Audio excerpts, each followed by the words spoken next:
Este aqui é Israel, um dos países mais desenvolvidos do Oriente Médio, mas o seu território tem um grave problema geográfico.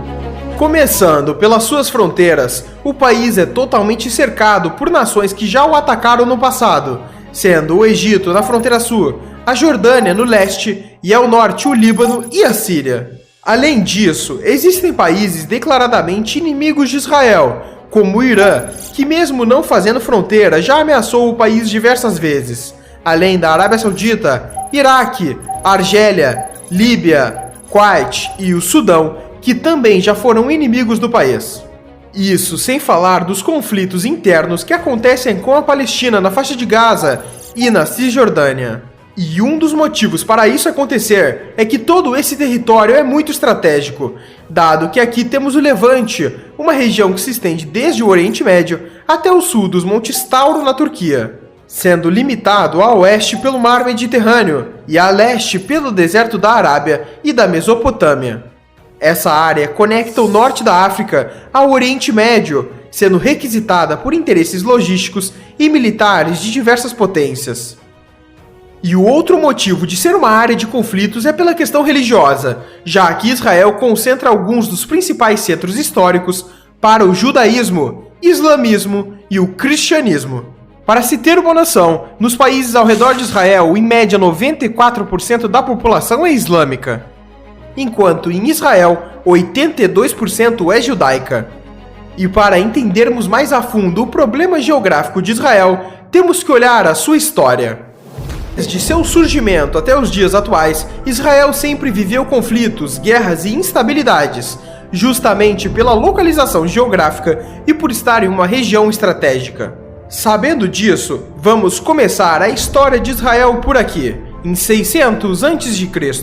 Jerusalém, atual cidade de Israel, ficava no território de Judá e era cercado pelo Egito e pela Babilônia. Mas foi em 586 a.C.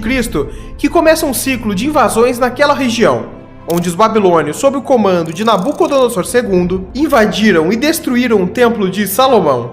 E logo em 538 a.C., Ciro o Grande da Pérsia conquistou a Babilônia e grande parte do Oriente Médio. Depois dele, por sua vez, com o avançar da Macedônia sobre a região, Alexandre o Grande conquista Jerusalém. E esse ciclo continua, com a atual região de Israel sendo dominada por Roma e outras diversas potências estrangeiras, com destaque para os reinos europeus durante as Cruzadas, que tiveram motivos principalmente religiosos e demarcaram a disputa entre cristãos e muçulmanos, que ocorre até hoje. Mas foi só em 1948, com a saída dos britânicos, que Israel proclamou sua independência. Mas ao fazer isso, países árabes como Egito, Jordânia, Síria, Líbano e Iraque não poderiam ver um Estado judeu no Oriente Médio e invadiram o país por todas as suas fronteiras, começando assim a Guerra Árabe-Israelense.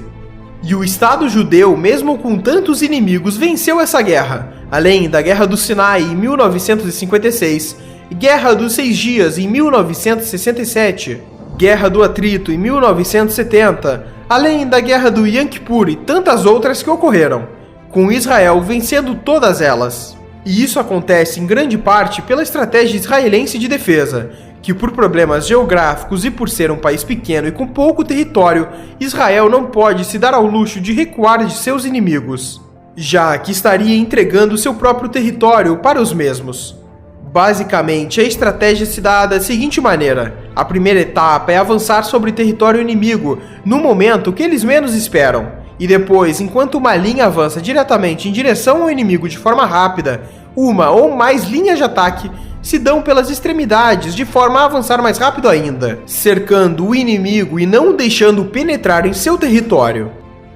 Em exemplos históricos, na Guerra dos 6 Dias, Israel estava cercado por inimigos. Então, durante a madrugada do primeiro dia de guerra, 178 caças israelenses levantaram voo e atacaram bases aéreas no interior do Egito, antes que os caças egípcios atacassem no dia seguinte. O mesmo aconteceu com ataques terrestres, dado que no mesmo dia do ataque aéreo, soldados israelenses avançaram contra posições egípcias que estavam entrincheiradas, com investidas diretas e pela retaguarda.